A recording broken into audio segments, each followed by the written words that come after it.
Yo, what's going on, guys? All right, how we doing? We are gonna be talking about the finale of Kenobi tonight. You guys, this was a banger. So we're gonna get straight into it. Don't want to waste too much time. We got a lot to talk about. Let me get you in here. Yo, what's going on? Just going to make lunch. All right, see you in a minute. All right, you know our guests, they're here again. Welcome back. Welcome back. All right. Yeah. How you guys doing? You guys had a good week? Oh, yes. Doing well. Oh, yes. It was a fantastic weekend. Cherry on the top. Yes, it definitely was. So, like I said, we're going to get right into it. Don't want to waste too much time because we definitely have a long list to talk about today. Mm-hmm. Goes down yeah. a decent amount. So, all right. So we start off with Riva on Tatooine. So I'm not going to lie. After last episode, I was a little nervous for how they were going to handle the whole canon, like Luke thing. And I'll say this before we get into it too much. Oh, we've read through our rankings. We'll do that in a second. They handled it pretty well, I think. Nothing too bad. So, Mom. Yo, you definitely messed up your username on this account, Mom. You typoed it. Okay. Anyways, so ratings. What did you guys rate this episode? Straight 10. Yeah. Good. I'm not even changing that. You said Good what, Amber? 9? 9. Yep, I'll take a 9. This is probably the only episode I want to rate a 10. Sure. I know I might have said like really close to a 10 or possibly a 10 for 5. But this definitely changes that. 10 from the series, 9 overall. Yeah. Are you 9 overall for the whole series? Probably. Yeah. 8 or 9. Yep. What about you, KT? Definitely between 8 and 9 for the whole series. Yeah, I'm giving it like a 7 or an 8. Yeah, that's I'll give it a little fair. leeway just because, like, we'll get into this at the end. Obviously, I want to go step by step, but they helped the series with the last 2 episodes. They definitely made it better, but it didn't fully save it for me. There's still too much stuff in there that's like, iffy for me. So, but yeah, we'll get into like a full overview towards the end. That's why I don't want to waste too much time as well, because I want to get through this and then still be able to do that. So, anyways, she's on Tatooine. We see the boss man from the meat cutting place. That's the guy who was bullying the water guy. Anyways, then we go straight into a scene, and immediately I felt like Star Wars again. The Star Destroyer chasing the transport. I don't know about you guys, but that felt very Star Wars to me, which is something that's been lacking for me in this whole series. It just hasn't felt like authentic. There's very New Hope feel. Right. Which is good. That's where they wanted to go. Then we get Kenobi. He wants to save everybody. Fantastic. Like, Kenobi's back at this point. He doesn't really care too much about himself. He's more in like Jedi mode again, Then Owen finds out about Riva, and immediately this is what like hurt the episode a little bit for me. It's still a 10 because it was just the good stuff really outweighed the bad in this one for the first time, I think, in the whole series for me. And as soon as I heard Owen say, "Oh, well, we'll just go back to the farm and we're gonna fight her or whatever," I'm like, "Come on, what do we do? Like, this is an Inquisitor, bro. There's no way." Besides that, I don't know if I wrote this. How the hell did Riva get there? You know what? The one thing I will say about that is it's yes and no towards that, like mixed feelings about it. I'm happy that they didn't waste time where they left off and like, I'm gonna travel and take like 10 minutes to explain how she got to Tatooine. Right. But at the same time, it's just like abrupt, and I'm like, okay. I mean, they literally could have done the same thing, but instead of having her just walk up to the guy, have her getting out of a ship and then walking up to the guy. Like, I don't know. It's weird because like I feel like the timing of it's off, right? Because here we got a huge chase scene that takes a while. Like, obviously, it's not a 2-minute chase scene for the show. It is, but for in real Star Wars, like in real life for them, it obviously took a while, right? The whole chase scene. But then it's just like at the same time that ends, she's already like going after Luke, and she's already there with Luke. So it's just a little off to me, the timing. But it's all right. Kenobi's willing to sacrifice himself, which is, like I said, goes right back to him being back in Jedi mode. And then this is something we're going to touch on at the end. but I don't know if you guys caught this. He says to, I think his name's Roken. Is that guy's name? I don't remember. Something. I think it's Better Ice than Cube's son. I think it's Ice Cube's son. I'm pretty sure it is. Ice Cube's son. Yeah, I think so. No, I think that is. It Ice is. Cube's son. Yeah. I think it's Roken, but he says to Roken, it's going to end today no matter what. Or no, maybe he's saying it to Qui-Gon. I think he's saying it to Qui-Gon, like without. He's like meditating. Or right. something. And he says walks it's in on gonna end today. Either me or him are gonna die or something like that. Yeah, that was the Qui-Gon. Yeah. Right. So I'll come back to that. I won't say what I want to say yet, but we'll definitely that's be talked about. Luke thinks it's Tusken, so I'm glad they used that to explain like why Luke doesn't know anything about the Force and about lightsabers and Jedis. Because like I said, if someone's going after him and he sees a lightsaber, that's a huge plot hole. And that's another thing we'll get to because he doesn't see it. Vader wants Kenobi alone. The one thing I had an issue with this scene, I love how Vader doesn't care about the other people, which is perfectly on spot with Vader. But why does Vader not just get in his ship and follow Kenobi if he's going alone anyway? Why can't the Star Destroyer chase the transport still? Oh. Yeah. Why did the whole Star Destroyer have to go after Kenobi and just watch? I bet you they're just watching on a satellite, watching them fight too. Yeah. But, like I said, the little shit that we nitpicked this episode literally don't matter at all because the episode was so good in general. I just wanted to throw it in there. All right, and then like we waste no time in this episode, bro. We go straight into arguably one of the better fight scenes in Star Wars. Oh. I'm gonna put it out there. I'm gonna put I did a dual tier list a couple months ago, like 2 months ago. I might have to go back and add this one in because this is definitely up there for me. I agree. Mm-hmm. I do have little issues with it. But before Rock that, God. Yeah. So first though, we get I Will Do What I Must, which is a direct callback. A direct callback to Revenge of the Sith. That was amazing. Then immediately, Vader's response is, "Then you will die." And yes. which is same thing he said to Ahsoka. Direct technically, to Rebels. Now, technically, it's Rebels happens after this, right? So yes, correct. Rebels references this.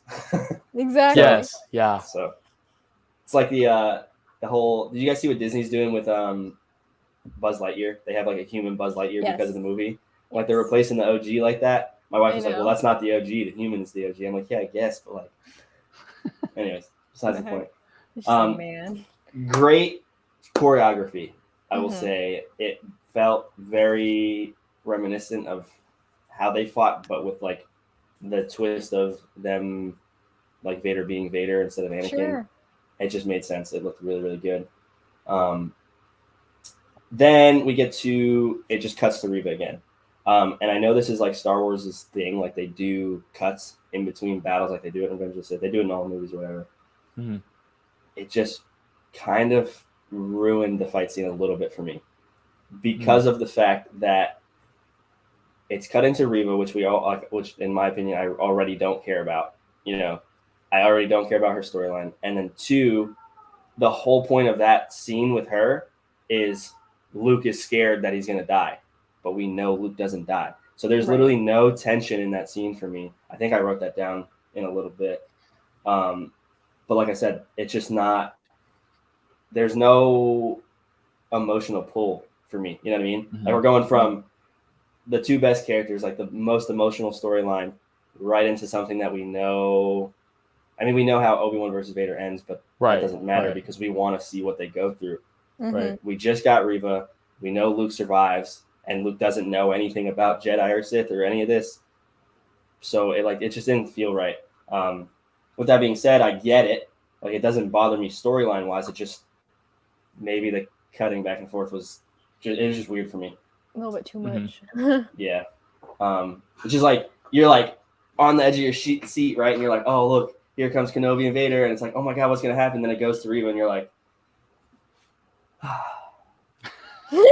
and then you like calm down, and then there's like no emotion. You're just like whatever, and then it's like, oh shit, here we go again. And I don't know. 12 hours later. Yeah, like a yo-yo effect. It's just like whatever. We go back to the fight. I saw a clip. Someone edited it and put in Star Wars music. That was the one thing the fight was missing, in my opinion. I know. Like they put in the Heroes, Battle of Heroes, which is Anakin versus Obi-Wan's song when they fight on Mustafar, and it just like as soon as I saw that clip, I was like my heart dropped. I was like, oh my god! Like if we would have got that, it just would have been. They could even play Duel of Fates. They played Duel of Fates in the trailer. Reminiscence, like a revamp of the song, if you will, if you really wanted to. So I will say, I wrote it down here. We'll get to it too, but they do use the Imperial March in one of the scenes. It's like a slowed down version. So we'll get to that. Oh, okay. And I was so happy they did it because it's about time. Like this is Star Wars. Just use the old music. No one wants new shit. Damn. Yeah, it's like Boba. I mean, like the Boba theme song is good, but at the same time, like no one's really asking for for new stuff, you know. Then we get into like more Force abilities, right? They're fighting. Vader has a newfound ability called Force Earthquake, apparently. That was badass. Destroy. Yeah, that was badass, dude. That didn't really surprise me. I was like, oh, that just seems like a Vader thing to do, you know? It just doesn't. Yeah. I was like, okay, that makes total sense. Sure. Then Vader, you know, he doesn't say anything about the high ground. Unfortunately, he could have. I was kind of expecting that little comment, like I have the high ground now. But then Vader's throwing shit at him. He thinks he's dead. Yeah. And then what does he say? I didn't write it down. I don't remember what he said. But anyways, it was emotional. I was like, obviously, Obi-Wan's not dead. We know what happens. But at the same time, Vader thinks he's dead. Then we go back again to Owen versus Riva. Owen gains my respect here. I haven't liked Owen even since the original trilogy. He's just like a shitty character. Like he treats Luke like garbage and blah, blah, blah. Like, you know, if we talk about people holding Anakin back, Owen really holds Luke back because Obi-Wan could have been training him the whole time, to be fair. But he deserves respect after this scene, in my opinion, because when she says, you love this kid or something, you really treat him like your own, and he just goes, he is my own. He is my own. Yeah. And shout out to the actor playing Owen. He's killing 100% it in that role. He's killing it. He kind of reminds me of like young Harrison Ford, like Indiana Jones Harrison Ford, for some reason. Bit, yeah. A little bit like more for rough around the edges, you know, a little more like, boom, I'm here. And then just like the way he says some things, it kind of sounds like him too. Like I just catch myself going, wait a minute. Even for being like a side character, I'm glad that he did reprise his role as Owen Mars. Right. I agree. Just crazy to see he goes from that to what we get in the original trilogy. Anyways, so this is where I wrote Riva would have just demolished them because like they're just farmers, like they're not even soldiers, you know what I mean? She's used to fighting Jedi. They kill Jedi, you know, they fight rebel, like, you know, whatever, you know. So it just, that was a little weird to me. It is what it is. She was hurt, so, but like I said, I'll go back to it every time. I don't want to have to explain it myself. I just want to be able to watch it and have them explain it. So if they would have been like, if they would have like put more emphasis on her being hurt, I know he hits her there at one point and she like grabs it, but you know, it's still like, just like do a little more to explain. Like no reference to her being hurt like the whole time, aside from him. Like that's the thing though. It's like she could have just used the Force on him. What is he gonna do? Right. Yeah, she looks psycho. You know, that's something. She's mentally unwell right now, of course. Because like I was kind of expecting her to, you know, hit her side like Kylo does in the first movie. I was expecting that, but aside from Owen hitting her, there was no indication that she was hit. I wrote this down, I thought, but I might have written it down a little later. She's still not scary, in my opinion. No. That's another thing. Even like I was gonna say, like in the beginning of the thing, the Pong Krell dude that's like an a-hole to everyone, right? Like he's like the most intimidating character, almost like on Tatooine being a boss and stuff, and he's like, get out of my way and stuff. Right. And then he gets scared by a, why don't you get out of my way? Well, I think she used the Force. I think she used the Force on him. Did she smack the drink out of his hand? She did something that it looked like she used the Force. It looks like she used the Force. So if she used the Force, I would understand. But it like the way they shoot it, it like almost looks like she just smacks it. He looks more intimidating than she still. And it not even just looks though. Like I think it's more on acting. Like I don't think she's a bad actor. but I don't think she may be fit for a villain role. But that's fine because they literally make her a villain to redeem her. So, which is cool with me. But then that totally goes back on what her character becomes. Like, we thought she got redeemed last episode, but then she's just gonna go try and kill a kid and call it justice. Like, first of all, that's not justice, that's revenge. You should have just said that and owned up to it. Or like they should have written that. It doesn't make sense that she's calling it justice. It really doesn't. But yeah, she just doesn't intimidate me at all.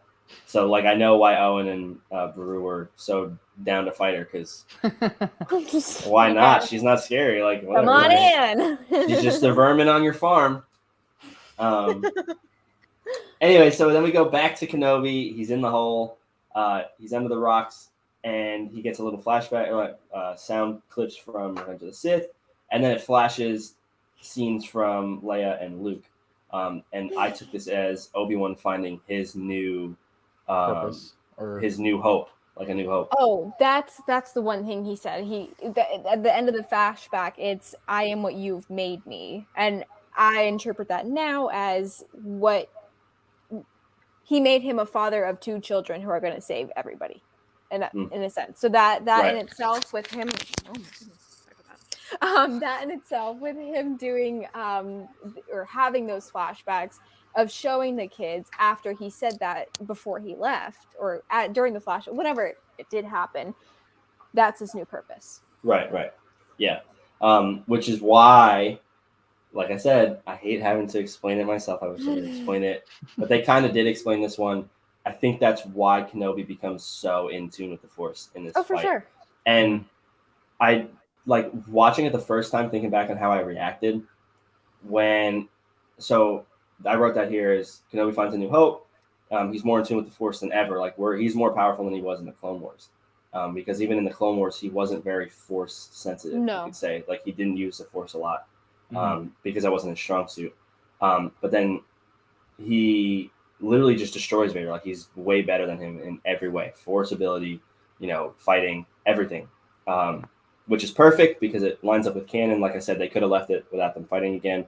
But this is what I literally said. This is what has to happen. Like, Kenobi just has to completely demolish Vader.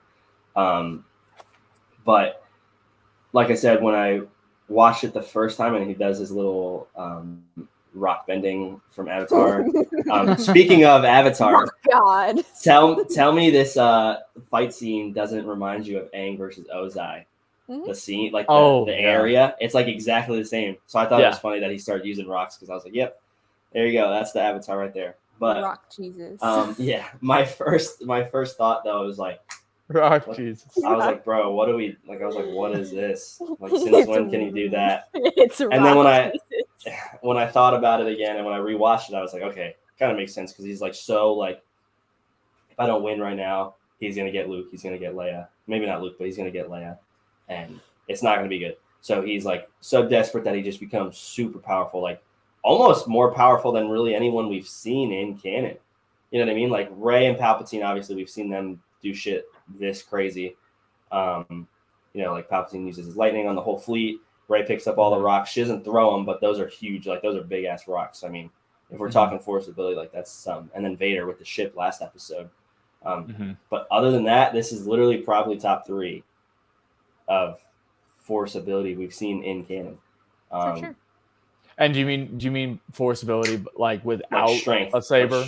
Like strength wise, like just being so in tune with the Force, you can do something so crazy. Because, dude, let's be honest, that shit was really crazy. Like, bro threw like thousands of rocks at this guy in like a couple seconds. Like, he was throwing a lot of rocks. I want someone go count them. Someone go back and count how many. And I will go back and count for you. Go count how many rocks Jesus threw. But yeah, so that's what explains it for me. Is that he's so desperate. That's why he's so powerful, which I'm cool with. Like, it worked out for me. Like I said, watching it the first time, I was like a little iffy about it, but rewatching it and kind of like explaining it in my head, I was like, okay. So then we go and they're fighting again. Super good choreography. Like we're seeing Obi-Annies. We're seeing some new moves we haven't even seen before. I'm definitely going back and I'm learning some of these moves because some of those were fire. Like, yes. He does yes, one move that I've done where he switches hands in a spin behind his back and then it comes back. Yeah, like it was sick. So shout out to Star Wars for seeing my videos and putting some of my stuff in there. But then he destroys his control box, which, like I said, watching it the first time, I'm like, why is he not using the other side of the saber and just stabbing him? But I think at this point they're both conflicted. Like Kenobi still wants Anakin to come back because we're about to get to it, but they talk. Kenobi still wants Anakin to be redeemed, and I think Vader low-key wants to, like, he's not taking it full out on Kenobi at this point. I don't think he can't really though, because Kenobi's just so dominant in this fight. Like I don't think no matter what Vader did, I don't think it was going to change anything. But then we get literally, I teared up thinking about it afterwards. In the moment, I was so hyped. Like I was like, oh my God, I can't believe this is happening. But we get Hayden in the suit with the battle damage suit, right? And real quick, before we even continue, you look back when Luke takes off his helmet, he's got a scar right here. And people always wondered how he got that scar. And this is why. He cut the helmet. Okay. Because if you notice, Kenobi cuts from like way up here all the way down to the chin. When Ahsoka did it, it was just like a slash on the left eye. Right. Which is another thing we'll get to. What's up, Chris? I do love that, like with this, that how powerful that scene was. I love that they are bringing like certain aspects like full circle, because like in Rebels, you know, when Ahsoka / Vader's helmet, it was one side, Kenobi / Vader's helmet on the other side. So we know for a fact that if Ahsoka and Obi-Wan went up against Vader, they would take him out. Oh, for sure. We know. I don't even know if it's so much taking it out. I think they could, if they teamed up, I low-key think they could have redeemed Vader before Luke did. Sure. But that's a good like analogy though, is like they did each did one half. Luke was the only one to be able to take his helmet all the way off and fully redeem it. You know what I mean? Because it doesn't happen in Rebels, but someone edited it so when he blinks and he reopens his eyes and says, "Then you will die," his eye turns to Sith yellow. It's so sick. I wish they would have really done it because it's so cool, because his eyes are blue when he's talking to Ahsoka, and then she goes, "Well, I won't leave you," or whatever. And he goes, "Then you will die." But right before he blinks, and if he would have opened his eyes and they were Sith yellow, I would have freaked the fuck out even more. It would have been it would have paralleled to this even more too, because I don't know if you guys caught this, but when he's talking to Obi-Wan and you can kind of hear more of Hayden's voice, the light on his face is blue. It's the blue shine, so it's like this is Anakin talking, and then towards the end when he gets more mad, it's like kind of in the middle a little bit, and then when it finishes off, he's all red, and then his eyes actually turn Sith yellow. You can barely tell, but they do. And like I don't know about you guys, but so like when me and my wife were watching it, that was one of the things that it felt like a even bigger connection for us, because you know, Vader and Anakin, or the voices going back and forth and seeing, like, because we did see it in Rebels, but it was the voice actor versus it being Hayden. So this time it being Hayden, we see that whole struggle. We see half his face. We see the back and forth between the voices. That in itself, that was a huge connection for us. Just like we know that Hayden is in the suit instead of just a stunt double. We know that he is there. It for us, it was just like a full thing. Yeah. Even to take that a step further, like I agree. Like you can actually tell it's Hayden, but you can also tell that it's Anakin, and Anakin's still there. Like Anakin is still very present in Vader's mind, even though he will never admit it. You know, right at the end of the fight, or right when they're talking, he says, "You didn't kill Anakin, I did." I did. Like, but he didn't though. That's the thing, is like he's lying to himself, and that's where the conflict starts. Is because everyone knows from either going to therapy or watching movies and TVs, everyone knows that the first step of like fixing something is admitting it and not denying it anymore. But Vader denies it right up until the moment Luke saves him. You know what I mean? But so he destroys his control box, cuts his helmet. Then we get Hayden and James Earl Jones mixed, and like we just said, connects everything so perfect for me. I couldn't help but to write this. This is so sad of a scene, is what I put down.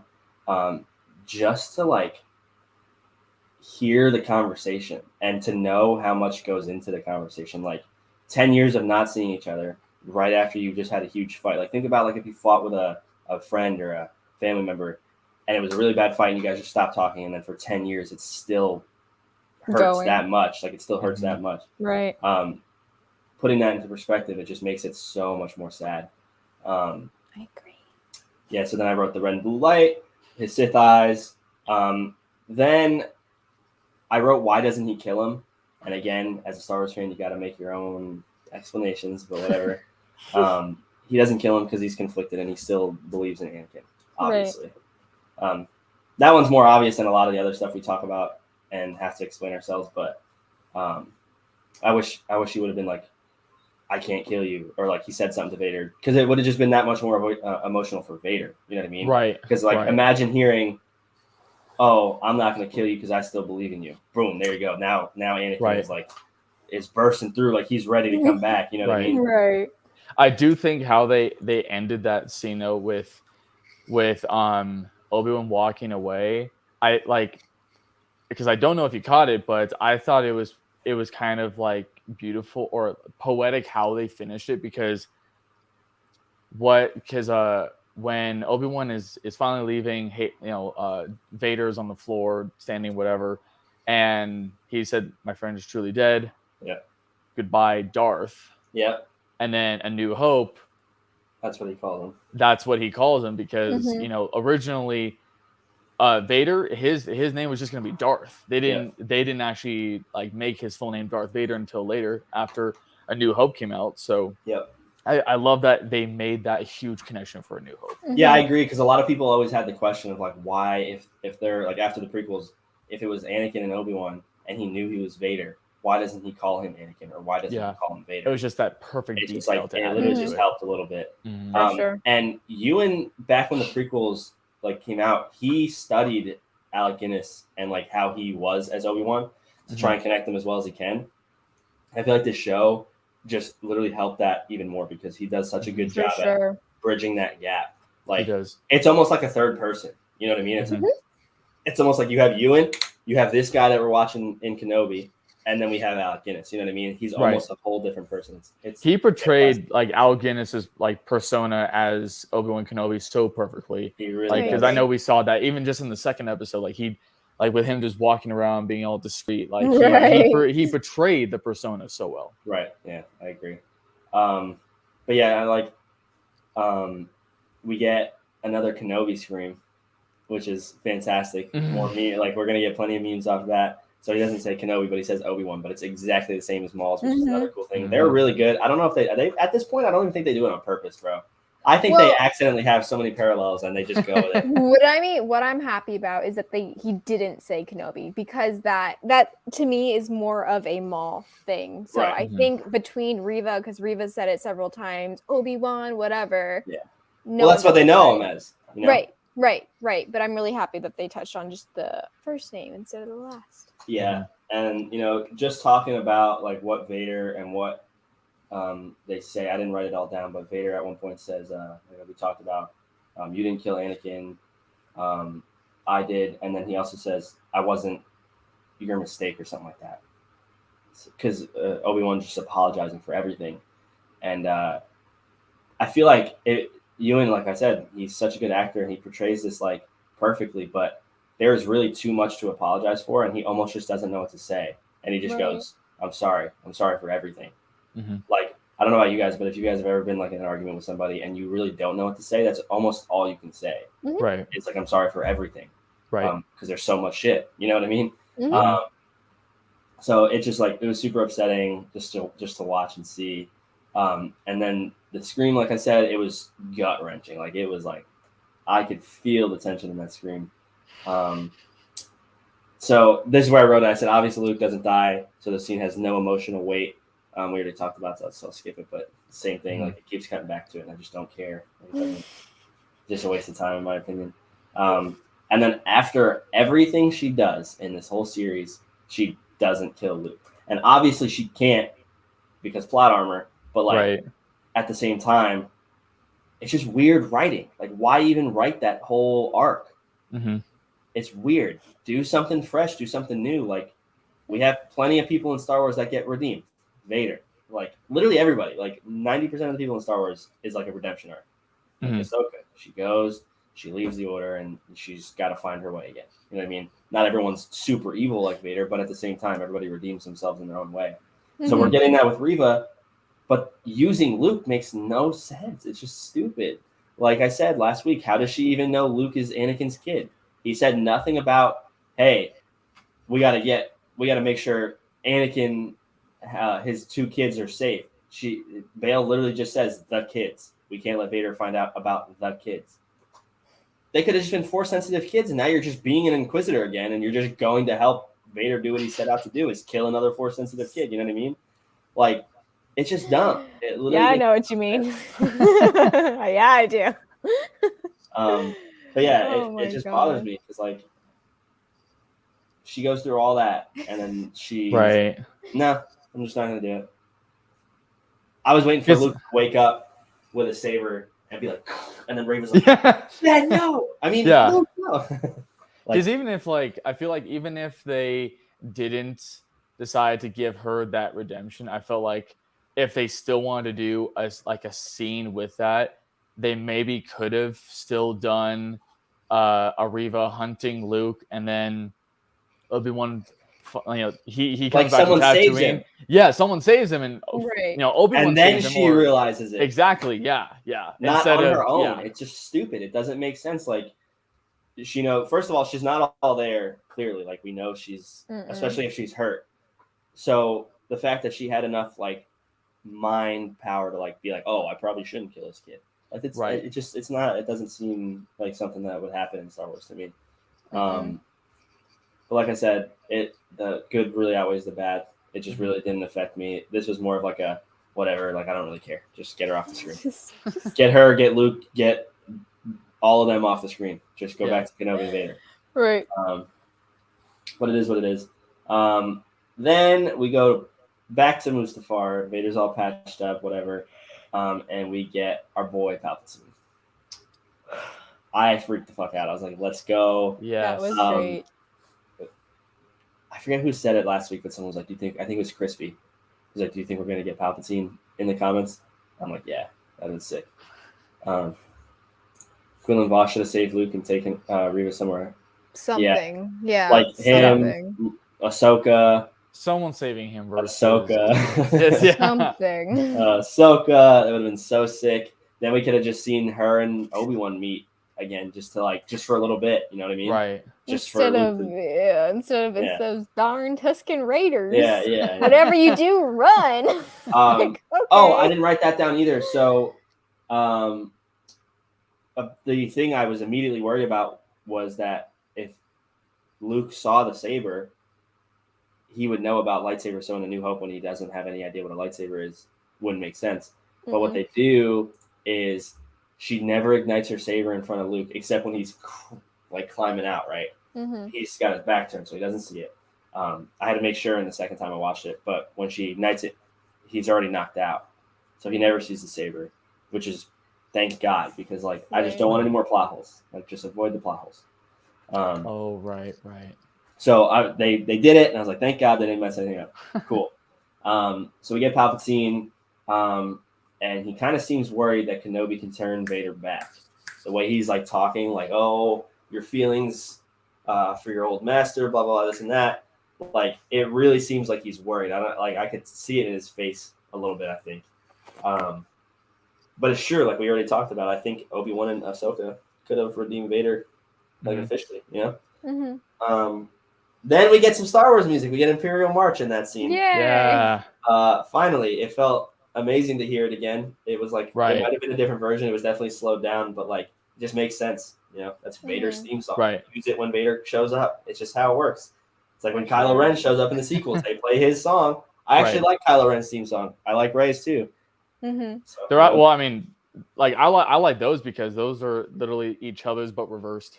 Right. Oh, really? I didn't know that. Yeah, Kylo's and Rey's, they're the same thing, just reversed. Interesting. I didn't know that. But Force dyad. It's crazy. Yeah.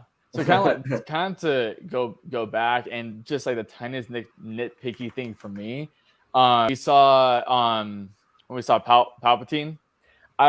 This may have just been me, but I feel like the color, I want to say the discoloration around his eyes. I think the he did look a little weird. A little bit better. He looked like more normal skin than he should have been, but that's just me. Yeah, I mean, they could have just went Phantom Menace, bro, and put him. They could have just not even had Ian. Yeah, they could have just done the whole. Yeah, like, you would have never known, like, you know. Right. Yeah, she didn't say Lucas out of that. Yeah. But yeah, he did look a little weird. It is what it is. The same thing like with Anakin in the flashback. Yeah. Whatever, dude. Fuck it. I was just excited to see him. I'm like, hell yeah. It's crazy. And then we go back to Leia and Obi-Wan. I absolutely. Like, I already knew in the beginning, like after the first episode, when we see Leia, I already knew that I was going to love the character and the way the little girl portrays her. But looking back as an overall generalization, like, she did so good. She like, did. I love Princess Leia from the original trilogy, don't get me wrong. But at the same time, she's not one of my favorite characters. You know, she's just like another character for me. Now, like, I could almost put her in my favorite character group because of the way this Leia connects it to the older Leia. And like I said, I don't really care for Leia in the original or the sequel trilogy because of the whole Force sensitive thing. They should have just not done that. It is what it is. There's a lot of things they shouldn't have done, but that ruined Leia even more for me. But this kind of saves her character, I think. She just does such a good job. She did so good. And you know, I may be a little biased, but her bond with Obi-Wan is so adorable. Like, my daughter's 2, so obviously she's not the same age, but like, it just every time I see them together, it's like the first thing I think of. Like, I'm like, dude, when my daughter's 10, when my daughter's 10, like, I want this kind of bond. Like, they are amazing together. And then he talks about her parents. Like, we just finished the fucking fight with Kenobi. And I'm already upset. Like, let me breathe, and then they start doing that. Like, no, they don't. No, they don't want us to breathe at all. Yeah, Suffocate, rock Jesus. Oh my god, I was in tears by the end of that. Like, that's what's crazy though. I was like, I thought I was gonna cry during it, but I didn't. Like, I was so just in shock. I'm like, oh my god, like, where this is happening. Like, I think it's because I'm so emotionally attached to the prequel characters. That, like, I was just so in shock. But like, when Luke came back in Mando, I cried. That was also like the first big cameo that Star Wars did. Right. So like, we weren't even expecting it. Like, it was so out of nowhere. But like, thinking back after it, like after the episode was over and I was just sitting there, I was like, I like started tearing up. I was like, holy shit! Like, this whole episode was just so emotional. It's just like while they were having that small conversation, like, I'll admit, like, I was 100% crying that whole time, and like, definitely, like, the few thoughts going through my head is one, like, when they were on that weird other desert planet, when we the episode that we like first saw Vader full everything, and he was telling Leia a little bit about her parents, but not everything, and that made us emotional. But of course, while they're having this small conversation, like, my emotions literally just come full send on, like, just thinking about Padme and Anakin the entire time. And for me, like, I looked at my wife. She's like, "You okay?" I'm like, "No." We talked about it on here when they were talking on the back of the barge where they were with Freck. Like, we were like, I kind of wish they would have said, like, I wish Obi-Wan would have said more. And like, I even said, I was like, dude, I think he should just tell her. Like, obviously can and he can't, but like, if we didn't have everything after this, and this just came out, I would have been like, dude, just tell her. Like, she's already 10. She's super smart. Like, she's way smarter than any 10-year-old I know. Like, you know, for sure. So just tell her. Einstein. Right. So I think she could have handled it, and I think it would have, like, made it even more of like a conflict. But yeah, we talked. Like I said, now he's talking about it more, and like, then he goes, "I wish I could tell you more." And she looks over at Bale, and I don't know his wife's name. I don't even know if we know her name. But she looks over at her parents, and she says, "It's okay, you don't have to." And I'm like, for a 10-year-old to like know that this is emotionally hurting him, even talking about it, and to put his emotions over her own is like, it blew me away. I was like, holy shit! I was like, oh my god, like, let me breathe. Let me breathe. But then, like I said, I was a little worried because technically they wrote Leia not knowing Kenobi at all. So in New Hope, when she says, "Help me, Obi-Wan, you're my only hope," you worked with my father in the Clone Wars or whatever. Right. That's what was written, and obviously they changed it. So it doesn't retcon it, but at the same time, the only problem I have with it is when Obi-Wan dies, we don't see any emotion out of Leia in New Hope. Right. But like now, I'm like, dude, she should have been more upset than Luke. Right. Which so like with that, like that's the only issue I have. That's the only issue I have is that she doesn't show emotion, but they do save the plot hole of her not knowing him by him saying you can't tell anybody because it'll endanger us both. Right. So they save that, but at the same time they create a new one because she doesn't show any emotion. And I'm sorry, but if someone saved my life when I was 10 years old, 20 years later, 10 years later, they die. And gifted you a holster. Right. Which, by the way, so cute. Lola at the end, just in the holster. Oh, that was perfect little adorable. Casey, what were you gonna say, bro?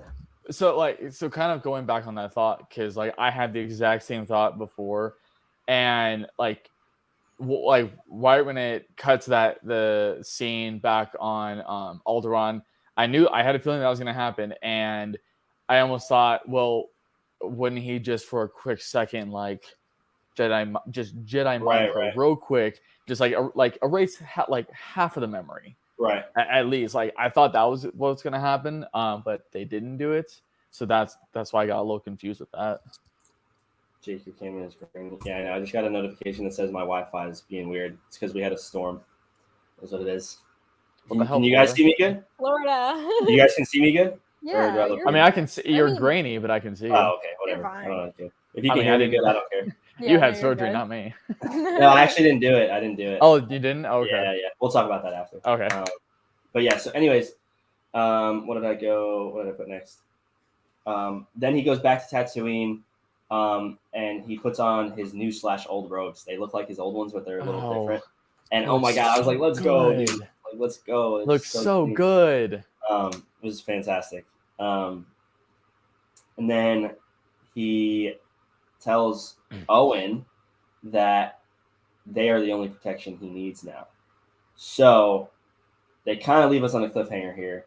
And I don't know if you guys had the same feelings about this, but my connection went back. It should be good. Mom, am I good? But thanks, Mom. It leaves a little bit of plot hole, in my opinion. Like, they can still explain it, so I'm not worried. Because they've already handled the other ones pretty well. I don't think they'll fuck anything up at this point, like canon-wise. But what is Obi-Wan going to do for 10 years? Because he's obviously on Tatooine for A New Hope. But he literally is leaving. That is the last scene we get, is him leaving. Because he tells Owen, you're the only thing he needs now. Basically saying, I don't need to watch over him anymore. Right.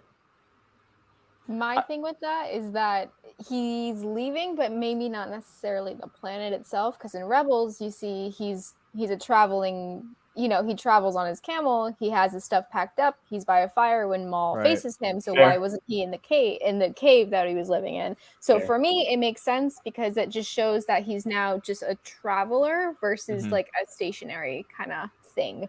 But he could still watch over Luke every time he comes back into town or whatever to check in on him, see him from afar.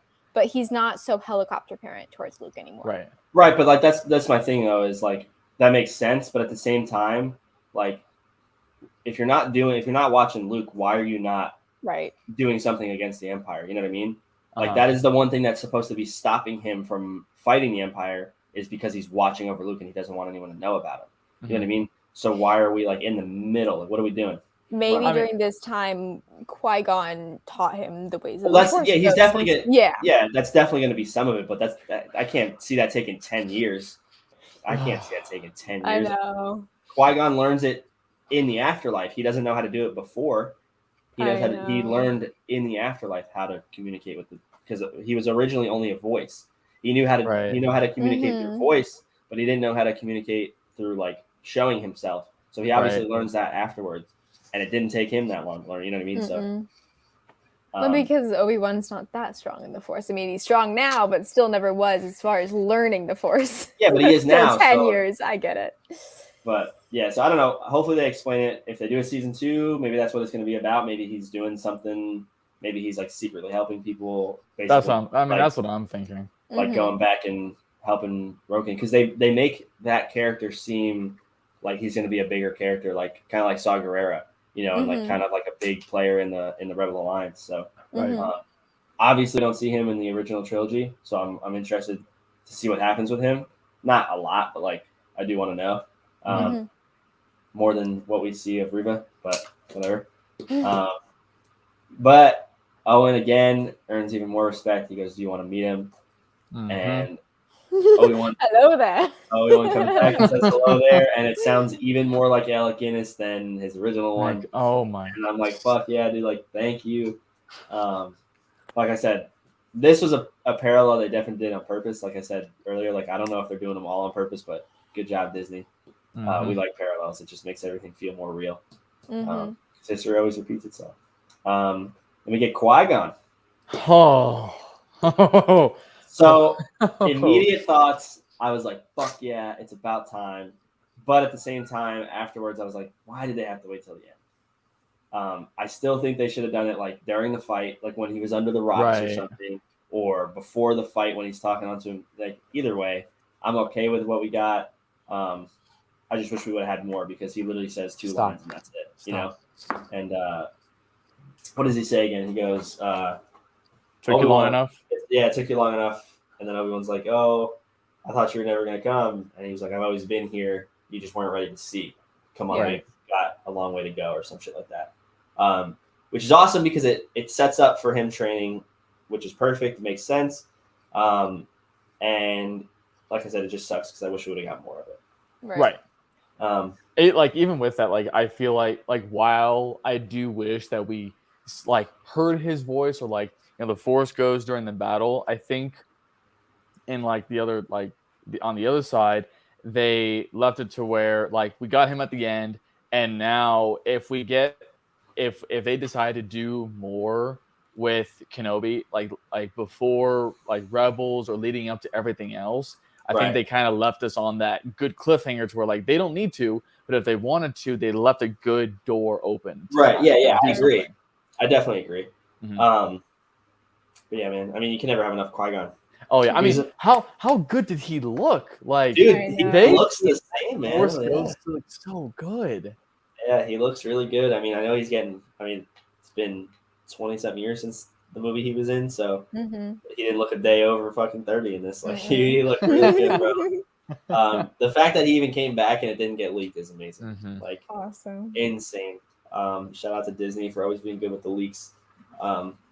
As compared to, I mean, I guess it's still Disney, but Marvel gets everything leaked. So I'm glad. But yeah, that's all we get, and that's the end of the series. So yeah, like I said, we said our stuff earlier. We kind of rated it, like I said, 7 or 8 out of 10. If it was just episodes, maybe 1 and 5 and 6, it's a 10 for me. With the other 3, they were just so like I said, there's good stuff in them, but overall, it was a lot of bad stuff. Parkour. Yeah, helicopter blade. It just like I said, it was so close to being perfect in my opinion. But I'm not mad with what we got.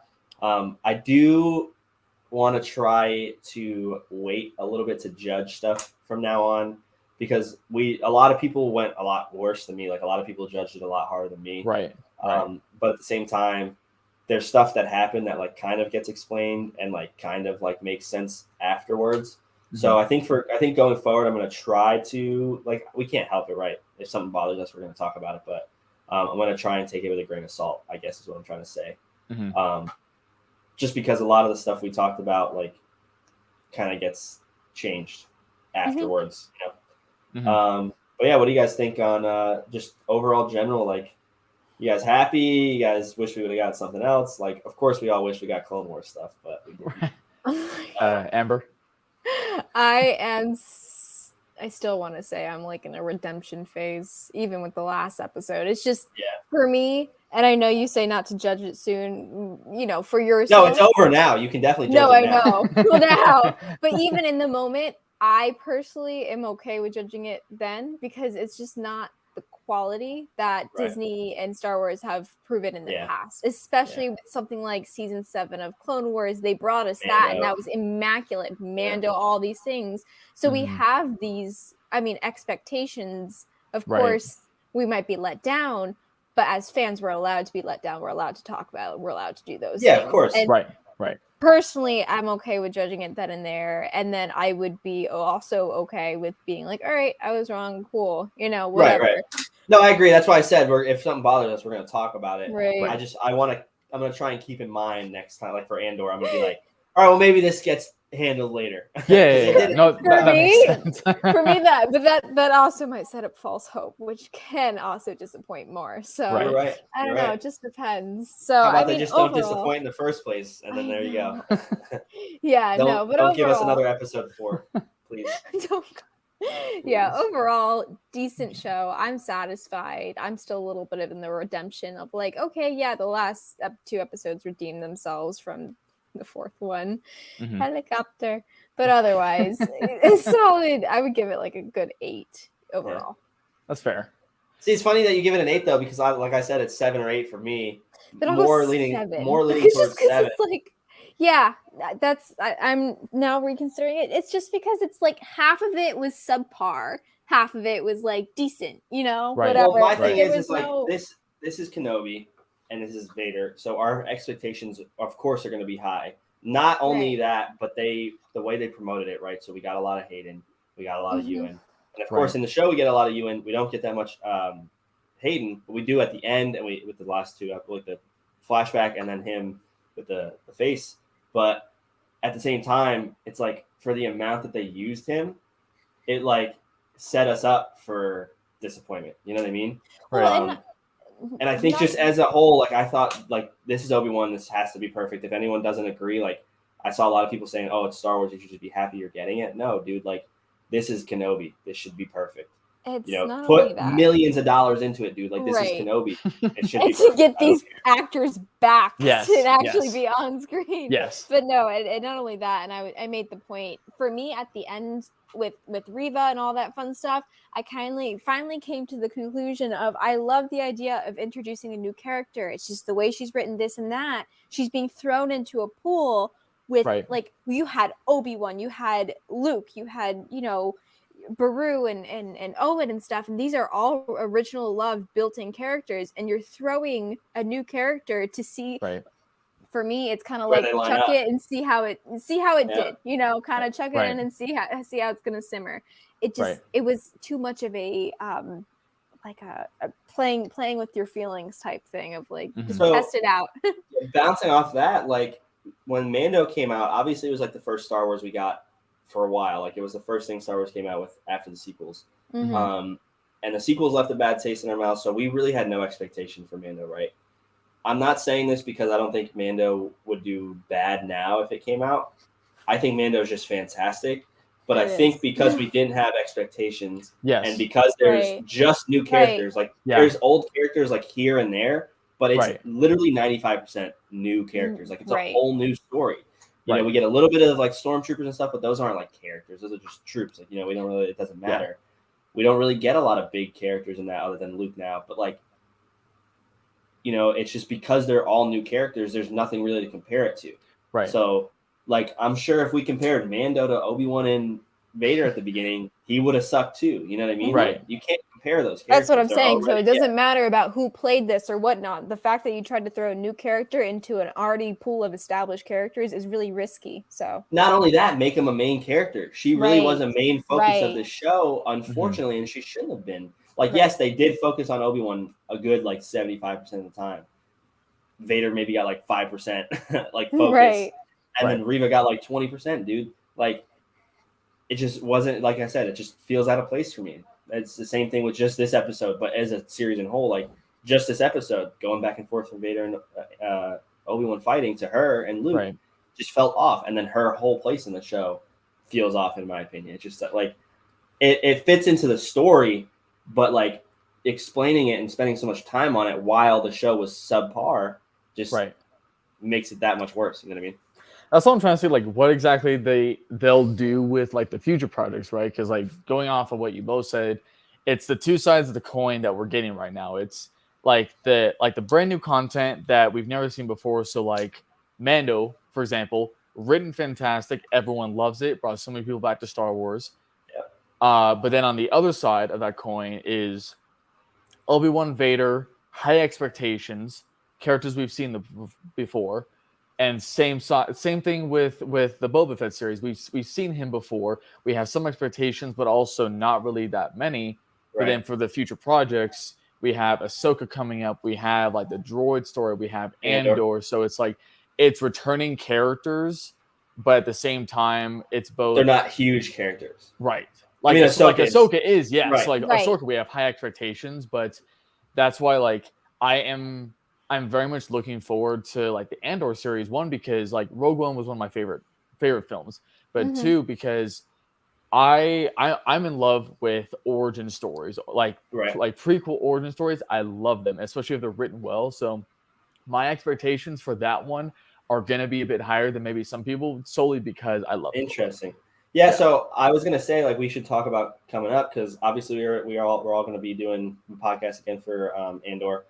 We talked about it a little bit before, but we if you're down, we can do more episodes in between just to talk like here in a like whenever. We don't have to do it weekly though. I'm gonna try and get other people on. There's people that I've been trying to get on that haven't been able to, but so talking about the stuff coming up, we can compare Andor to Mando in a sense because like. We do know who Andor is. You could argue that he wasn't really a main character in Rogue One. Like he is, but like kind of like a lower tier main character. You know what I mean? Because it's really about Jyn and Galen. Like even though Galen's not in it that much, he still is really a main character because he is the reason that the Rebel Alliance can beat the Empire. Right. Like in total. So he is a main character. Andor could have been replaced with any other random person. Let's be honest. Like, it could have literally been any other person. So that's why I say he's like a lower end main character. Right. But that is what I think is going to be good about the show because I'm going into it with no expectation. The only expectation I have for Andor is that it's going to be dark and like it's weird to say, but like kind of like drug and like super like sneaky like Gotham type. That's what I'm hoping for. Like a different take on it, like more of a like you said, like dark, like kind of like a Ozark style, like very dark, dramatic. Because also like. While we know it's kind of like the weird thing about it, right? Because like these dark expectations and like from what we got from the trailer, we know it's going to be a different approach, but at the same time, like it looks dark in the trailer. It's just we know their fate. We know what's going to happen like later in the futures, but at the same time, with that one film, everyone grew like the biggest emotional attachment to these characters because they died. And that's why I think that the Andor series is going to be really good because from that one film, everyone had an attachment to them because they died. Yeah, and we want more of those characters, obviously, because they do die. And that's the thing. I remember talking to somebody, I don't remember who it is, but they were like, I didn't realize until over halfway into Rogue One that everyone was going to die because none of them are in the original trilogy. Right. And I was like, yeah, dude, like I was the same way. Like watching Rogue One for the first time, like, what year did that come out? That came out a while ago. Rogue One, 2018-ish, I think. Yeah. So, like, I wasn't because of the sequels. I wasn't deep diving into Star Wars at that time, like I do now. I was before the sequels, but I just I was like on a break period from Star Wars until like Mando came out and stuff like that. I really, really got back into it. Of course, I always still loved it, but I feel like everyone was for a little bit. Right? Yeah. It was because they didn't do a lot after the sequels. I think they were kind of scared to really. We weren't expecting we weren't expecting the TV shows. Yeah, there was no Disney Plus. So that's what it was. Okay. Yeah, there was no Disney Plus, so it was just movies, which works. Like, there's plenty of just movies that like Star Wars was just movies, and it was still huge. You know what I mean? So we don't need the TV shows. I'd be fine if they just went back to movies, but TV shows just give us that much more because they can do so many different stories. Sure. Exactly. But yeah, so like I remember being like, holy shit, Jyn and Andor are gonna just die. Like they're done. And that is the emotion that like Star Wars is supposed to give you, like that strong of an emotion. Right. And I don't remember liking Rogue One right away. I think it's one of those films that for a lot of people they had to like rewatch and like think about for a while. Because back then I was like, Star Wars is really for me just lightsabers, bro. Like I just want lightsabers. Just give me more lightsabers. That's fair. Which everyone loves Star Wars for different stuff, and that's my favorite thing. Like I love lightsabers, so yeah, the more the better. But talking about expectations for other shows as well, like Ahsoka. So these shows, obviously, I'm going into Andor with barely any expectation, so I'm probably going to like it either way. But on the other hand, I'm going into Ahsoka with arguably more expectation for a couple reasons more than Kenobi. So the first reason I'm going in with more expectation is because she's my favorite character. Like she's one of my favorite characters. Obviously, Anakin and Obi-Wan are the other two. Like they could all be number one. But she's my favorite character, and two, her storyline has always been perfect. They never mess anything up. She literally has like the perfect character arc. There's never been a moment where I was like, damn, Ahsoka's story is dumb. I mean, you could argue like the what's it called? The mechanic thing in season 7 of Clone Wars is like a waste of time, but it's not bad. It's not bad. Oh, the sisters. Oh, yeah. Yeah, like you can argue that it's a waste of time because it kind of is. Like they could have gotten into the Clone Wars stuff earlier. Yeah. But at the same time, it's not bad story. You know what I mean? It's part of what.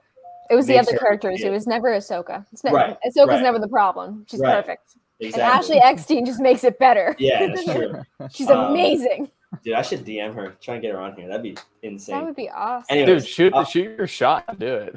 I should. I met her like right before I started the podcast, bro. I wish I would have started it before I met her again. Invite me if you do. All right, I got you. Please. But yeah, so going into Ahsoka though, I'm like, it doesn't have to be perfect. The only reason I say Kenobi has to be perfect is because the way they did the prequels, I think the prequels are almost perfect. Right. Like there's little shit like the love scenes or whatever, but you know, it is what it is. But I think with Ahsoka, her being my favorite character and her story already being perfect, if they mess anything up, it's going to be an issue for me. I'm just kidding. I mean, like, you know, we're assuming the Ahsoka show is going to take place after Rebels, right?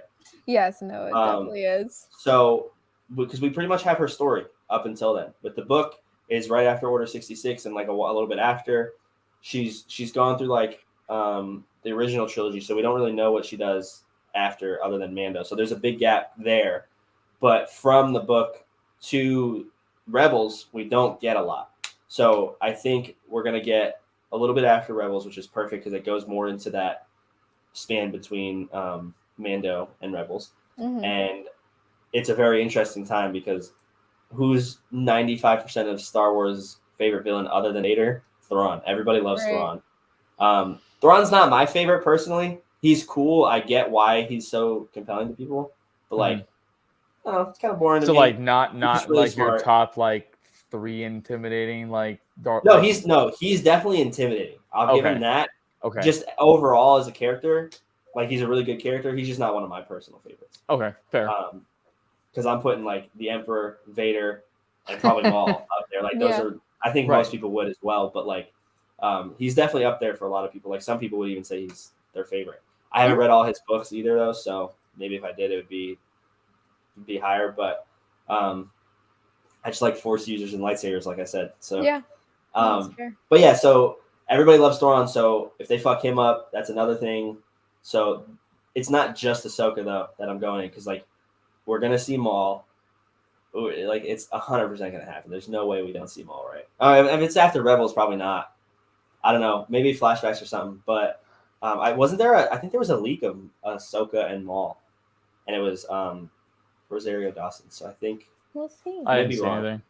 I may be wrong. I mean, if they brought in Maul, it would have to be. I think it would have to be flashbacks. Yeah. But then I'm thinking like if they do flashbacks, like it'll be live action, but like I'm trying to think of exactly like of course like closer to like if we get another trailer, like I can guess like which kind of flashbacks we'll get. Right, because we don't even know the story, like the story plots and the plot lines of anything. We just know there's a show coming. Like the live action flashbacks or the animated flashbacks. Oh, that'd be kind of cool actually. If they did flashbacks animated, that'd be kind of cool. I'd be down for that. Like especially for Ahsoka versus Maul and Mandalore, like that flashback, right? Like that'd be. I'm not even saying that. I'm saying newer stuff. I don't. Just get Ashley in there. Get her to do some more stuff, man. Oh yes, please. Like I don't mind Rosario. She's not my favorite. I think they could have picked someone that like resembles Ahsoka a little bit better. She does a good job acting wise. But like without Ashley's voice, I feel like Ahsoka's missing something. You know what I mean? And it's just so sad that when she like talks at like freaking Celebration, she's like, "I'm not your live action Ahsoka, but I want to be your real life Ahsoka." Yeah. I teared up there. I'm not gonna lie. Oh my god! I feel bad for her. You know. Ashley. I feel bad because it's like a character she like is known for. She's embodying Ahsoka, and I give her all the love. It's crazy to me that they haven't met. Who? They've never met, really? Rosario Dawson and Ashley Eckstein have never met. Didn't Hayden and Matt just meet like this year? I'm not sure, but I know Ashley and Hayden just met for the first time. Yes. That's crazy to me, bro. That's so weird. That's crazy. That's so let's confuse non-Star Wars fans. These two guys are the same people. Yeah, I know. Yeah. So my thing though is like, okay, here's obviously like Ewan can't go talk to Alec Guinness, unfortunately, to get character like stuff like that.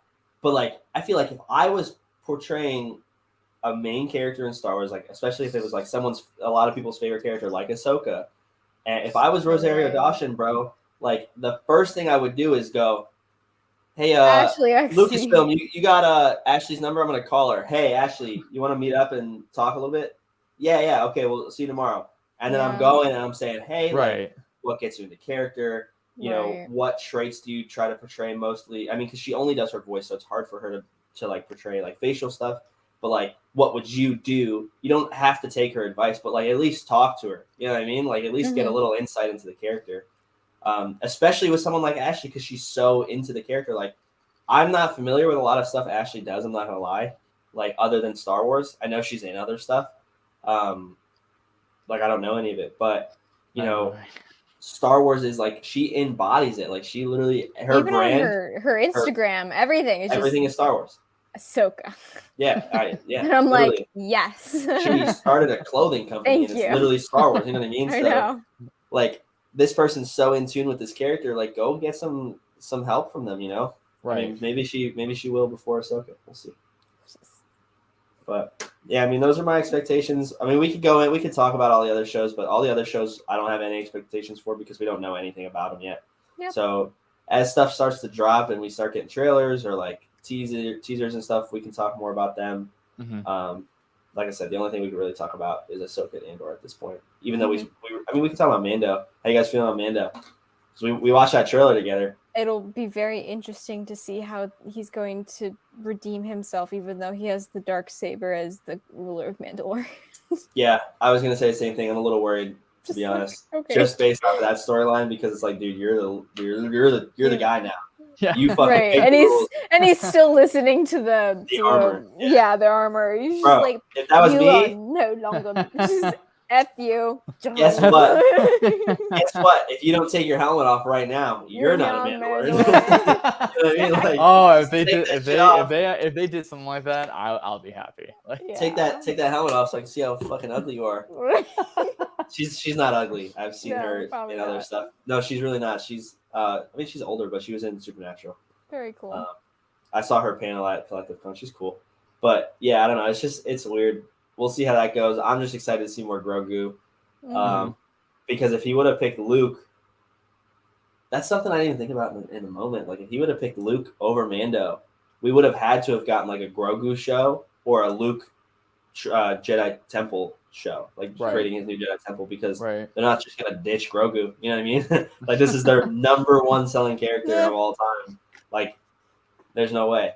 Grogu's sneaking up on one of my favorite characters. If they do like a sequel, like way after the sequel trilogy for just Grogu, and he's becoming the new Yoda or some shit, he may be my new favorite character, bro. He's sick. I love Grogu. But they should definitely do something like that. Oh, 100%. That's what I'm saying. So, since we're talking about future stuff, right? We're done with Kenobi. We're ready for what's coming next. We're gonna start talking about everything. What I really want them to do, one, a Finn show. Give us more Finn after the sequels. Right. And to go one step further, just after sequel stuff. Mm-hmm. Give us good content with new characters. You can bring Rey back. You can bring the sequel characters back, but just give us good content. Justice for Ben. Right. Justice for Ben, please. So I think Rey and Ben will be more in just movies. Like I think they'll do more movies with them. But just talking Disney Plus shows, if they give us like a Finn show and Rey shows up, just give us some good content with those characters so we feel something for those characters. Because I really don't care about those characters either. I don't have an emotional attachment to any of them except the original trilogy characters and Finn. I really like Finn. Right. I don't even think it's because Finn's that good of a character. I think it's because of how dirty they did him. Right. He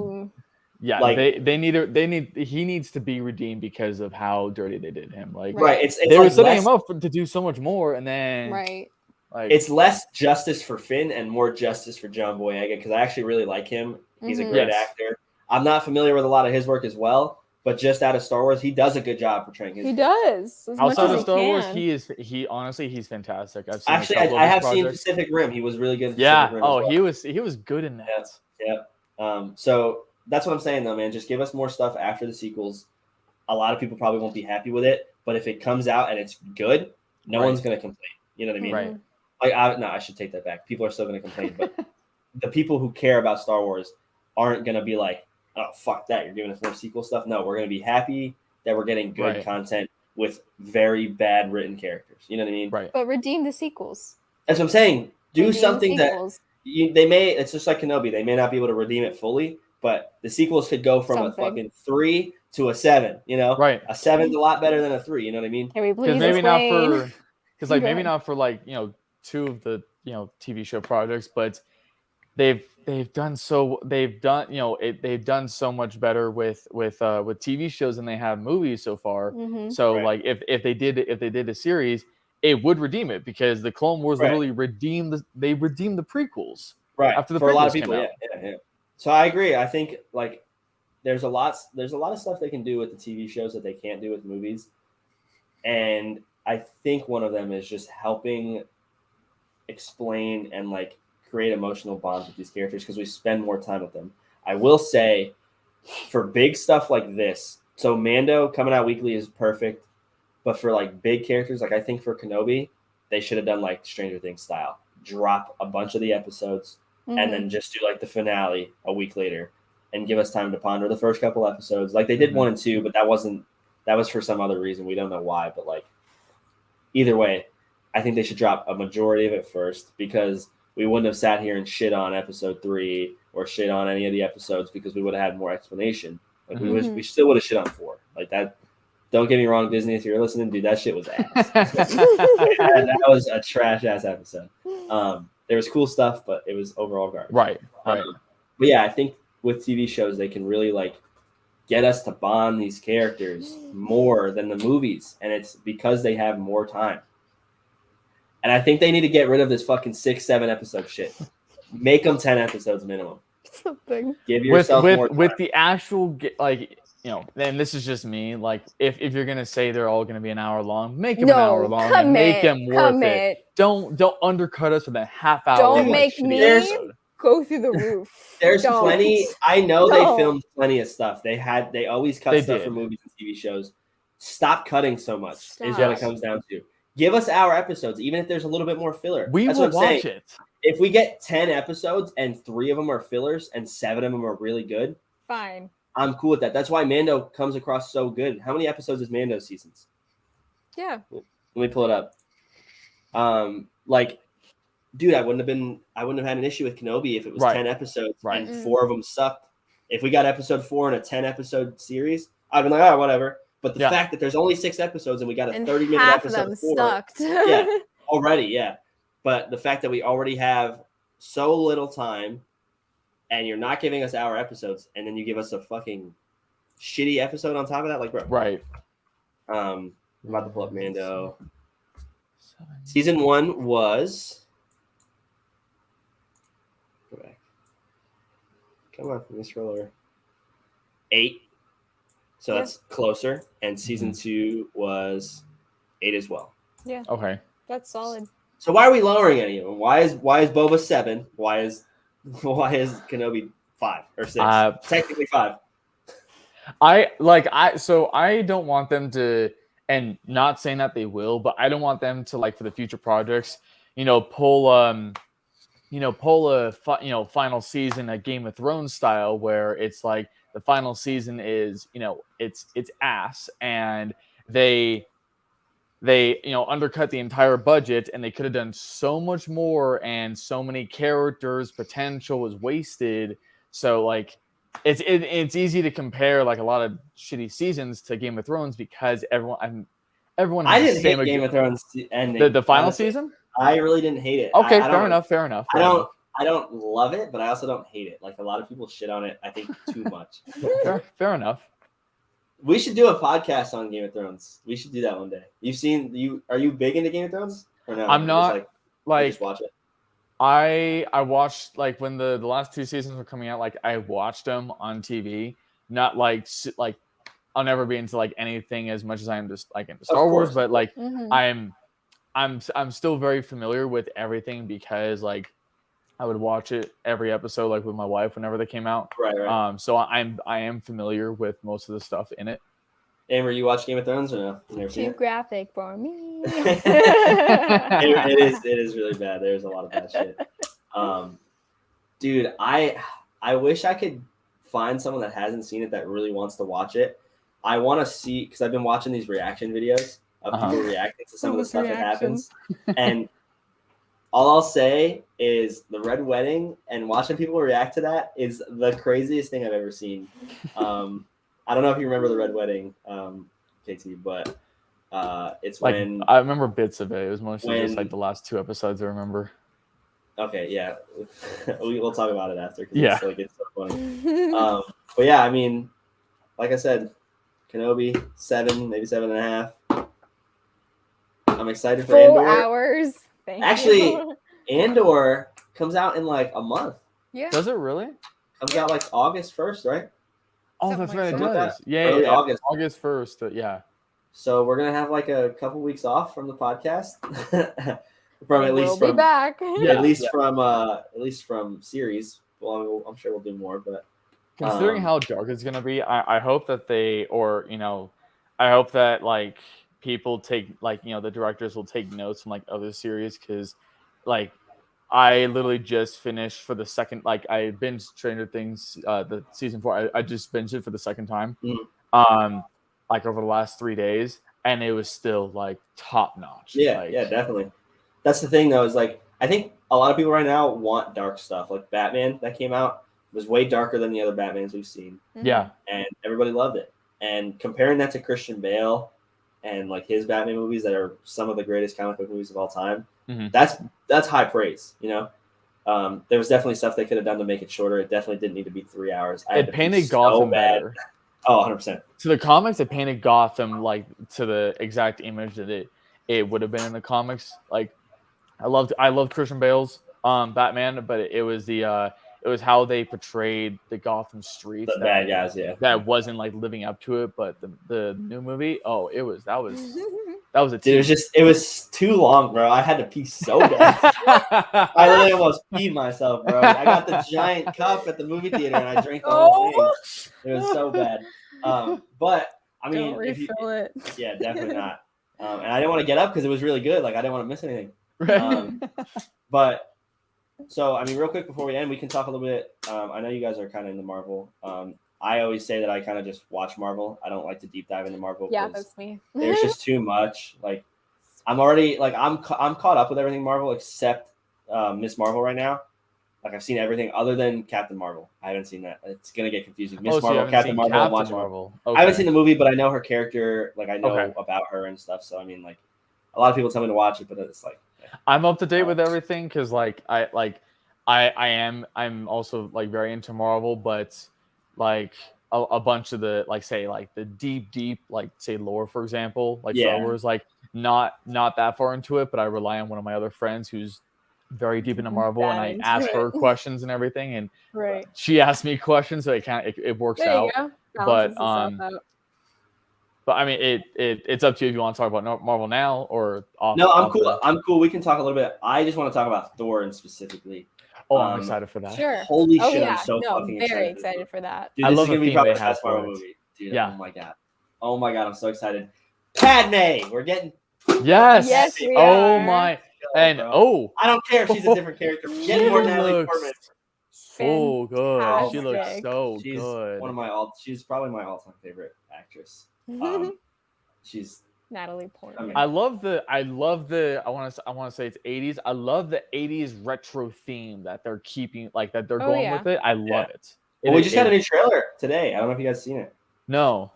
I will go look. Yeah, go watch it after this. So basically he's putting together a team to fight Gore, the God Killer. Speaking of, people are complaining about the way he looks. He doesn't look comic accurate, but he looks awesome. And we're getting Christian Bale in Marvel as a villain. Yeah, no. He's going to fucking kill it, bro.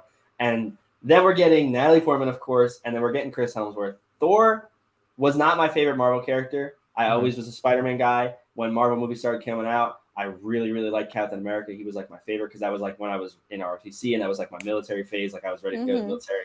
Right. So I just related to him. And then after watching like all the movies and like watching the Avengers, bro, Thor immediately became my favorite Marvel character. And he's just he's so funny, but he's also like the strongest Avenger. Like, like he could take anyone in Marvel. And I love Thor at this point. Cool. So I'm definitely really excited for this because in the trailer he says that he's putting together a team of Guardians. So the Guardians of the Galaxy are going to be in it. Right. They show them in the trailer. Right. What's the guy's name? The rock guy. Korg, yeah. Korg. He's going to be in it. He's part of the team. Valkyrie and then Jane Foster. Don't be intimidated by that. It's okay. So we're getting so cute. We're getting both. He's just like this big dude. He is. Yeah. Thor. Awesome. This. Noob Master is making fun of me again. Give me that headset. Look here, you little shit. Yeah. So I'm super excited for that. I think it's going to be top tier Marvel stuff. Also, I forgot about this, but did you guys hear that they're re-showing Spider-Man No Way Home with extra scenes? I saw that. Yeah, I sent it to my friend. He's like, I'm like, bro, what else are they going to fucking show? The movie's already almost 3 hours long. I know. From the thing that I saw on it, it's meant like it's the extended edition, but they named it as the more fun version. Yeah. Quote. Like that's what they named it as. And I'm like, I mean, yeah, I'll still go see it, but at the same time, 100%, dude. I saw that movie 3 times in theaters. I know. That's why I'm gonna wear my spider suit to the theaters. When I went originally, I wore there's a TikTok of it, but I wore a black like dress suit. Billy McGuire. And but then I had the PS4 Spider-Man suit under it. See, I went full send on the Billy McGuire. I made a TikTok of it. I had the glasses too, the Tony Stark glasses. Hell yeah! Nice. I got those in prescription. I have those in a prescription lens. I just have my sunglasses. Yeah. But yeah, other than that, Marvel, they have like announced other stuff, but they're not really hyping anything else up right now, which is fine. Dude, fucking Miles Teller was at the premiere. A lot of TikTok people in the Star Wars community got to meet like Chris Hemsworth and right next to Natalie Portman. Like Sleia's was right there with Natalie Portman. I was like, dude, that's crazy because she cosplays her all the time. Dude, it's just insane. I'm super excited for that. I will definitely be doing a podcast on that. So if you guys want to know on that, And like kind of like, like on the same like Marvel topic, right? It's like, so I like with my own opinion, like while they're bringing out a lot of really good projects, I feel like at the same time there are certain projects that they brought out that did not get like the proper advertising for. And I say that because like I was excited to watch Miss Marvel. I was excited to see where this character was because I definitely saw her in the comics. She's best friends with one of the other characters with Kate Bishop. She's one of the best friends with Kate Bishop. But they did a. Have you watched it yet? Yeah, I watched it. I haven't. Is it good? I think it's great. I think it's really good. But I'm a big Marvel fan. But my thing with it is that while I think it's fantastic, like they wrote it really well, the advertising for it, there's been none. Literally nothing. And that I don't know if you saw it, but in all of Disney Plus and MCU history, this is the lowest viewed project that they've ever had. Yeah. And I think that's solely go ahead. Both there's two reasons. Okay. It's what you're going to say about the marketing. They haven't done anything. I know Miss Marvel from comics. Like, I know her character. I don't know like her backstory and like everything about her. I know her as a character. But they haven't marketed it at all. And on top of that, she's not already been in movies. So like, we get Falcon Winter Soldier, they've been in movies. Right. We get Hawkeye, already been in a movie, even though it's mostly about Kate Bishop. I forgot about that part. But like all these characters are like already characters we like. You know what I mean?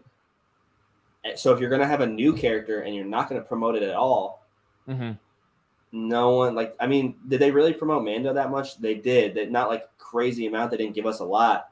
Right. But it was also the first Star Wars project after the sequels, and the sequels sucked. If all the fucking Marvel movies suck and then they drop this and it was good, it would blow up on the internet and everybody would be like, oh my God, Marvel's back. That's what happened with Star Wars. Mando came out and everybody's like, oh my God, Star Wars is back. Like, it's cool, good Star Wars stuff. Right. That's not happening with the show because all the Marvel stuff is either really good or just like good.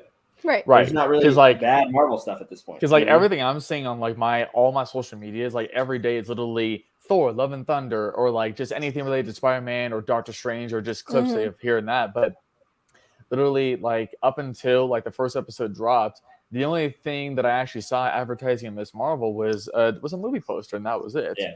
And you watched it, Amber? Have you seen it? Pardon? Have you seen it? Not yet. No. Okay. So like, I'm not gonna spoil anything for you guys. Like, I genuinely think it's really good. Like 2 episodes or 3? 2 episodes. Third one comes this week. And then the other thing with it is that like they dropped the first episode the same day that they dropped episode 5 of Kenobi. So it's like, bro, if like you know where people are gonna go. Like exactly. You know where people are gonna go watch. They're not gonna. You know, I wish I had a huge following just so I could post a poll and be like, what did you guys watch first, Kenobi or Stranger Things? I feel like most people probably watched Kenobi just because it was only 1 episode. But at the same time, it's like, I feel like people that don't even really consider themselves Star Wars fans, that are just like casual fans, probably watched Kenobi first too. Yeah. Like, I feel like Kenobi is just that hyped. It was that hyped up, bro. Like, it was really hyped. It was. Like, nothing beats the hype of Spider-Man, though. I will say that. Because like I watched the first episode at like 11:30, and then the following day I binged watched the rest. I watched Kenobi, the first episode, the first 2, like the second time, and then I binged Stranger Things that entire weekend, and I finished it, and then I just finished it again. Yeah, I don't know, man. Well, I'm excited for that as well, for the finale. Amber, have you caught up on that yet or no? Oh. Still getting there. Come on, you're slugging. Nah, I'm joking. I have seen it. It was really good. Oh, you watched it? Yes, I did. Good. Yeah, man. You guys excited for anything else? Anything we didn't talk about? Oh, Avatar 2. There's not much on it yet. There's that one trailer, but holy fuck, I'm excited for that. I'm very excited for that. It's one of my favorite movies. Excited. Dude, I've been saying it. If I was skinny enough and tall enough, I would cosplay that 100%. Because no one does it. Blue literally, I've been. Dude, I didn't even think about I would that. go all body paint. I would do all body paint. I don't even care how long it would take. Like, I would love to. It's just like I feel like that's a lot of work for the full body. That's what I'm saying though. Is like I love being different. Everything I do, like in Call of Duty, I'll use like the shitty guns because no one uses them, or like everybody loves their replica sabers. I like the regular ones better. Only not just because it's spinning, just because I like them simple. Mm-hmm. Just stuff like that. So I love being different. And the fact that I have never seen there's people out there that probably do it. But personally, I have never seen Avatar cosplay. Never seen an Avatar cosplay. And I've been to MegaCon like every year for the past 10 years. On TikTok. If you look it up on TikTok, Avatar cosplay. Well, if I looked it up, probably, but it's like not showing up on my For You page. Yeah, exactly. No, there's not Avatar, like a Avatar dedicated section at like a MegaCon. Right. It doesn't come to me. Like, you know what I mean? No. If I have to search it, it doesn't count. Right. So that's the point. That's what I like. I like being different. I want you to have to be able to search the stuff I like. Stephen Grant's voice in the back of my head. Oh, Avatar, Blue People. But yeah, I'm really excited for that. I really hope we get more on that soon.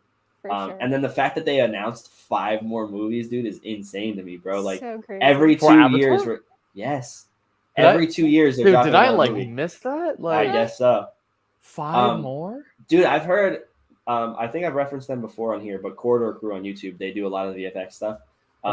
They broke down the trailer, and a lot of people are saying that after Avatar came out in 2011, after 12 years or 11 years, the CGI is not better. I'm like, bro, did you guys watch that fucking trailer?